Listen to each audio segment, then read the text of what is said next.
Oui, Madame le maire, chers collègues, ce vœu stigmatise l'action de nos forces de l'ordre et jette l'opprobre sur un métier difficile, essentiel au maintien de l'ordre dans notre République. Il mélange Sainte-Soline, les manifestations dans toute la France, les manifestations à Paris, sans aucun discernement ni aucune bonne foi. Je tiens tout d'abord à témoigner nos vœux de bon rétablissement à Frédéric Louchard, blessé dans les manifestations. Je vais ensuite rappeler nos principes fondamentaux. Dans notre état de droit, la manifestation est un droit sacré. Nul ne peut être inquiété parce qu'il revendique publiquement une opinion dans la rue, chez lui, seul ou en groupe, tant que cela se fait dans le respect des lois. Jamais le gouvernement n'a cherché ou ne cherchera à diminuer ce principe fondateur de notre démocratie. Mais le droit de manifester, ce n'est pas le droit à la violence. Ce n'est pas le droit à la dégradation du bien d'autrui ou du mobilier urbain. Ce n'est pas le droit à l'anarchie. Ce n'est pas le droit de mettre en danger les manifestants pacifiques ou les forces de l'ordre chargées d'assurer la sécurité des cortèges. On nous disait à l'instant qu'il n'y avait pas de casseurs professionnels.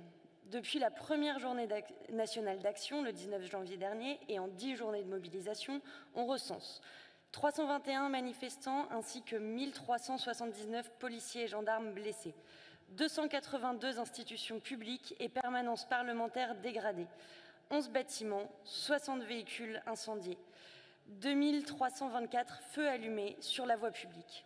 Il s'agit de mise en danger de personnes, de dégradation, souvent préjudiciable aux riverains et aux manifestants eux-mêmes qui subissent ce climat de peur et parfois de destruction.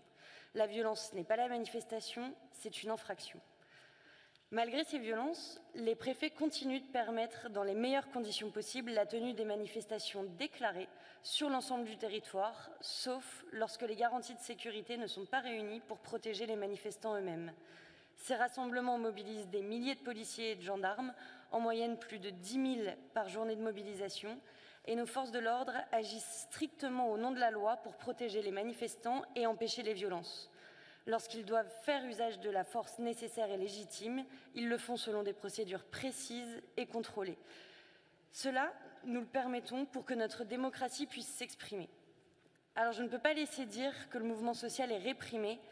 Ceux qui salissent et, in fine, confisquent le mouvement social, ce sont les individus et ce sont les casseurs. Je remercie une fois encore les policiers et gendarmes de la République qui agissent avec sang-froid et professionnalisme, sans lesquels ces manifestations ne pourraient se tenir dans notre démocratie. Quand il y a une faute, cela donne lieu à des enquêtes administratives et judiciaires systématiques qui feront toute la vérité sur ces situations. Il y en a 36 en tout depuis le début 2023 et elles seront suivies des faits. Je rappelle que les forces de l'ordre et la police nationale en particulier sont les corps les plus contrôlés et les plus sanctionnés de toute la fonction publique.